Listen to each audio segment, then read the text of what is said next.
Hello, hello. I am Ben Pick, and thank you for joining me in Running to Write, where I give questionable writing advice through writing metaphors.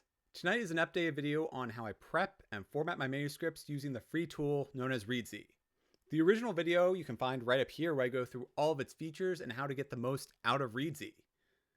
I've used it extensively since then, and these are the top 5 gotchas that I've learned since then.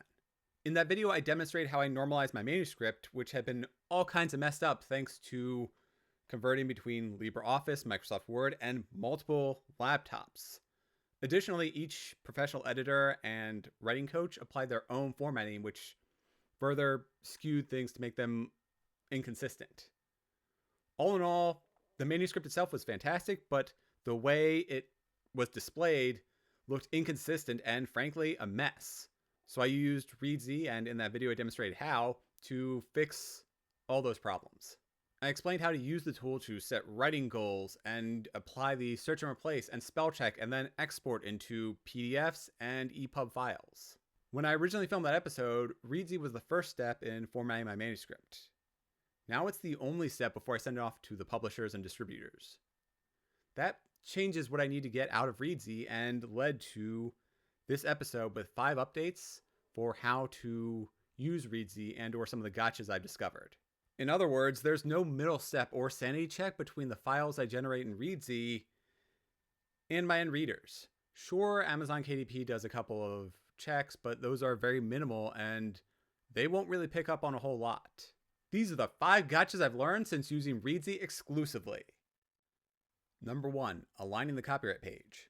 I added custom additional clauses into my copyright page, which you can see as I scroll down. This included the fact my cover art was made by MeebleArt and that Adriana took the author headshot photo used for my About Me page. I copied and pasted these from the manuscript in Ingram Spark as a part of the migration into fully using Reedsy. However, as you can see, by default, this section has a hanging indent in the paragraph section. Trying to remove this hanging indent brings it up to the first line, and adding it back in automatically adds the hanging indent. To fix this, I added a carriage return and 4 extra spaces because otherwise it looked weird to me. That is counterintuitive and took some trial and error to line up in a way I liked. I want to note that I felt the hanging indent carried through to the final version, making it not centered. However, when I recreated the issue for this recording, the test was not misaligned. My assumption is that I'm misremembering the end result or the bug was fixed. Or possibly it's that this was the issue I was trying to solve, where the cover art by MeebleArt doesn't have a space between the previous section, whereas there's this extra space here below the author headshot. The final version with the extra space added in Reedsy, the extra carriage return, and then the 4 spaces, has everything aligned like I want, where there's a space between the sections and then no space within here. Either way, my point is that we may not need to make any changes here despite it looking off. I verified in both the ebook and paperback versions for this video. As I showed you, both versions turn out perfectly fine without any odd alignment issues. Number 2, setting our ISBNs. Most of the problems I experienced were due to switching from Ingram Spark to Reedsy. They both are great tools, but the specifics of each did not work well together without manual changes. In Ingram Spark, the copyright page was one giant text field. I needed to have a different version for my ebook and paperback. In Reedsy, each ISBN has its own specified field, which you can see right here, and different generated versions only include one ISBN. That's a convenient feature because now there's only one version of each book. Reedsy inherently knows what details to add when exporting to different file types. Except I wasn't aware of this and only set the ISBN for my ebook, not the paperback. This is the first version of my second novel when shifting from Ingram Spark to Reedsy, and you can see that beneath the first edition, there's no ISBN. In the final version, there is this ISBN value right here. What I'd done was add the EPUB version of the ISBN here, but I forgot to do the same thing for the print version. So when I generated the PDF to then import as a paperback to the publishers, it was missing the ISBN value within the copyright page.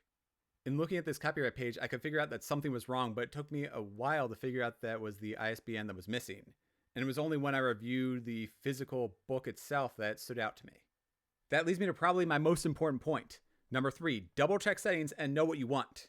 Yeah, that seems like it should be obvious, but on this exports page that I'm showing, there are a lot of different tweaks that we can make to our book, which have cascading effects and will, in my opinion, drastically change how it's visibly displayed. For example, as I scroll down, you can see that the trim sizes, there are 4 different options. The default is the Reedsy standard of 5 inches by 8 inches, whereas I prefer the digest size of 5.5 inches by 8.5 inches. Now, I was getting my first and second book to match exactly on the copyright and format pages because I'm a writer and I focus way too much on a page no one really reads. Anyways, in getting those 2 versions to match, I kept going through and accidentally choosing the wrong settings on this export page. Rather, I will be using the defaults, which as I mentioned are Reedsy standard and a couple of other settings that I'll go through momentarily. That ended up with an output version of a book I didn't really want. I also prefer the classic Crimson template to the default of Reedsy Merriweather. And there were multiple generated output files which I created where the correct size and format weren't applied to what I wanted. It happens, I was going fast and creating new exports at the minimum length of every 10 minutes, so I got careless. These are our books though, and we should devote more time to dotting every I and crossing every T. Again, these are details most people won't notice or care about. Ideally though, if I keep choosing one set of formats, those would stick within Reedsy and automatically be applied every time I export my files. Instead, the first option was usually the one I didn't want. Number 4, be judicious with your time. Does it make sense to have multiple EPUB versions displayed on my screen and verify page by page that the copyright, chapters, and author pages all look the same? For me, yes, with a question mark. I compared the copyright pages side by side between different book versions and different versions of the same book. Then I compared the first 2 chapters to ensure the title, point of view character, and drop cap all look the same during the migration. FYI, drop cap is what's called when the first letter of a new chapter is bigger, roughly 2 lines. And I'm going to show saying that right now. That time I spent might have been better utilized plotting my next novel or editing one of the actual chapters in the manuscript. There's a balance between learning a new tool like Reedsy and doing writerly things like writing or editing our manuscripts. Reedsy is becoming intuitive for me. If it's not that way for you, then I recommend either learning its capabilities and streamlining your use, or finding another tool. I really like using Reedsy, but if it slows you down, then consider using an alternative. And lastly, number 5, funneling readers to review sites. I added a link within my About the Author section. It's easy to put in the ebook, but for paperback, there isn't a good option because obviously you can't click on this link within a physical copy of a book. At the bottom, there are additional links that I can include. However, they are limited and it requires an extra step for people who are reading the paperback version. Previously, within Ingram Spark, I was able to create a QR code and place that image in this About Me page. However, Reedsy does not allow multiple images to be included in the back matter sections. This is a gotcha that I had to learn. You can see the insert image option isn't available because I'm in the back matter section. I could create a custom About Me page and place it within the main body section of Reedsy as I've done, and then try to remove it from the table of contents. I'm not certain if that's even possible in Reedsy, and all my attempts led to cascading issues. So ultimately I gave up on adding the QR code. I could replace my author picture with a QR code to the review site, but that seems excessive and is less about me and more about reviewing my work, which is something I don't want to do. There's an option to include an also by author page, which I could use to send readers to my Amazon page via a QR code image put right here. That seems like more effort for readers than I'd like them to go through when they're reviewing my books. Right now, my solution works for ebook readers and not so much for physical copies. All in all, Reedsy is an incredibly simple yet powerful tool for formatting a manuscript. I used it to fix the countless problems I had just with the text format and indentations of my first manuscript. It automatically did most of what I needed, and these 5 tips will hopefully help you get even more out of it. And we're back! I'm Ben Pick, and thank you for joining me in Running to Write. If you enjoyed my more focused tips on how to fully utilize Reedsy, please press those like and subscribe buttons. Let me know in those comments if you're a fan of Reedsy or use an alternative tool. I've talked to a few of you listeners about Atticus and some others. I'm very curious about the strengths and limitations of the variety of tools that are out there for helping us format and edit our manuscripts. I post my running and writing progress on Instagram and X as Running to Write, so be sure to follow me and join in with your own thoughts.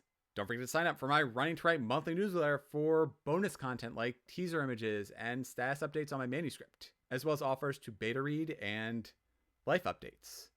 There's pictures of Rufus in there because who doesn't like extra pictures of my dog? Seriously, who doesn't like extra pictures of Rufus? See you next time. Until then, format our manuscripts like a pro.